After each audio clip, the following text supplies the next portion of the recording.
I'm working on my wife's 2003 Volkswagen Beetle with a 2-liter engine. I'm putting front brakes on it. I'm about done with the job. I thought I'd run through it, show you how to do it. First of all, these cars are really low to the ground. It's hard to get a jack under them. So what I do is jack it up on the side here, on that beam, jack it up and put a 2x4 under this front tire, and then let it back down onto that 2x4. That'll raise it up a little bit, and then you get your jack under the front. And you can put it right under that beam right there. Put your jack under there and then jack it up. Put your jack stands on each side under that beam on the floor pan. And then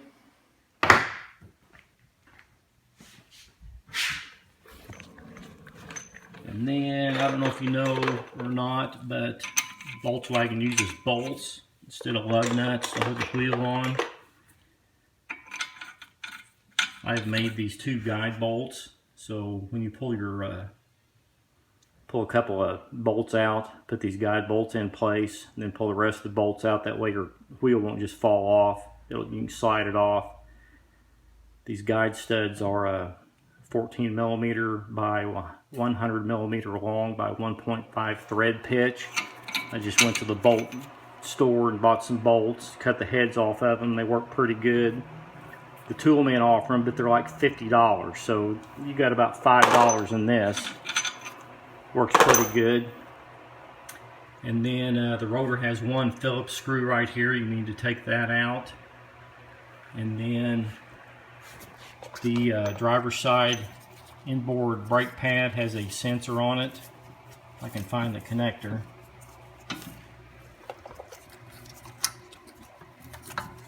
It's got a wear sensor connector on it that plugs in right there. You need to push that button right there. Push that button down and unplug that sensor. And then I made this brake bleeding bottle. Works pretty good. It's just a big water bottle. Drilled a hole in the cap. Put your hose on the bleeder, and you need an 11 millimeter wrench to break the bleeder open. So what I do is I like to crack that bleeder open and then put a Phillips screwdriver in here and pry outboard on it, and that will move the caliper this way, and it'll push the piston back into the caliper. You're gonna have to have it retracted anyway to put the thicker brake pads on, and you can most of the time get it retracted completely doing it this method. And then tighten your bleeder screw and take your hose off.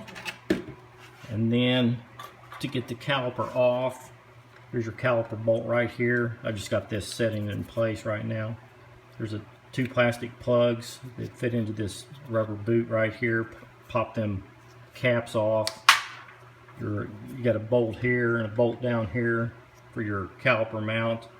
It takes a 7 millimeter Allen bit socket to get those out. So take the bolts loose, and then when you're going back together, you need to watch this ear right here. Fits on the rear side of the caliper bracket. So you got to rock the top out and then pull it up off of there. And then, of course, I've got the new pads on it. I'm going back together. If the piston didn't retract completely, this little tool here will push it on in all the way. Of course, you take the outer pad off and you set this tool in there, and then screw it in, and it pushes against that inner pad and retracts the piston completely. And these tools aren't very expensive. And then also you need to push these sliding pins out, your mounting pins. Slide them out.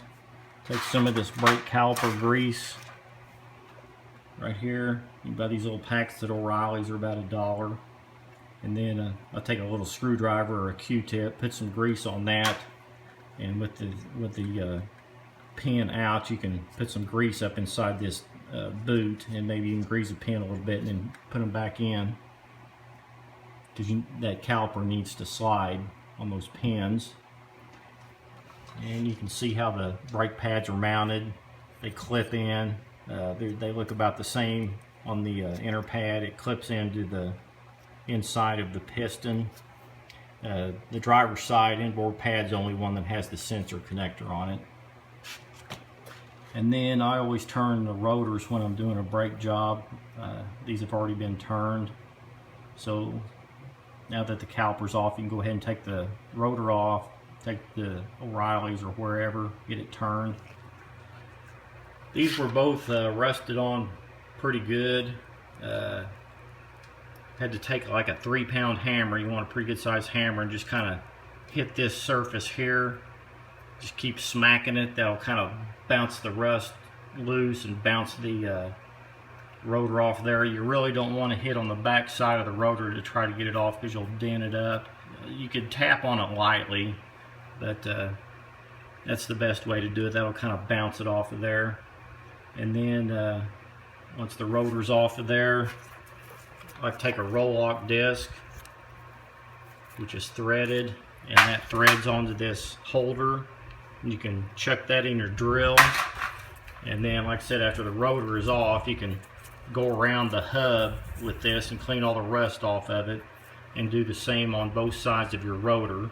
Get that clean, get the rust off of it, so when you go back together you won't have any rust behind it. And that's about all I can think of.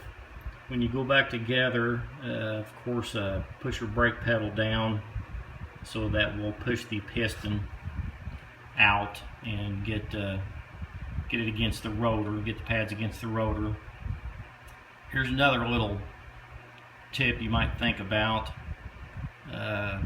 When you're pushing your brake pedal down, you know, anytime normally when you're driving the car, you know, there's just a certain amount of travel.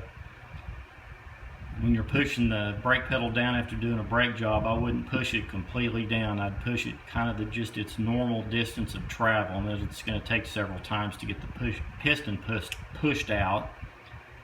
But I have heard and seen it a few times, a few rare times, since that master cylinder piston bore has kind of a wear area, normal wear area. If you push the pedal down too far, you've gone past that wear area, and you could possibly cut one of the seals on the piston on the master cylinder. So you might keep that in mind.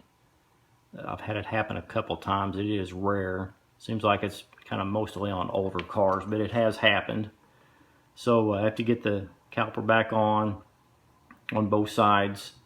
I like to push the pedal down a few times, and then I'll put my bottle on there and just open the bleeder. Do it one at a time. Open the bleeder and just let it gravity bleed. Since you've had that bleeder open, I just want to make sure I didn't get some air in there. So just kind of gravity bleed it a little bit. Check your master cylinder fluid level, of course, when you're done. And then I think that's about it. One more thing, after you do turn the rotors, you need to take some clean paper towels and brake clean and wipe this off both sides real good. Get all the metal shavings and dust off of them. And then I think that's about it. The wheel bolts torqued to 87 foot-pounds when you're putting the tires on. And that's all I can think of, and thanks for watching.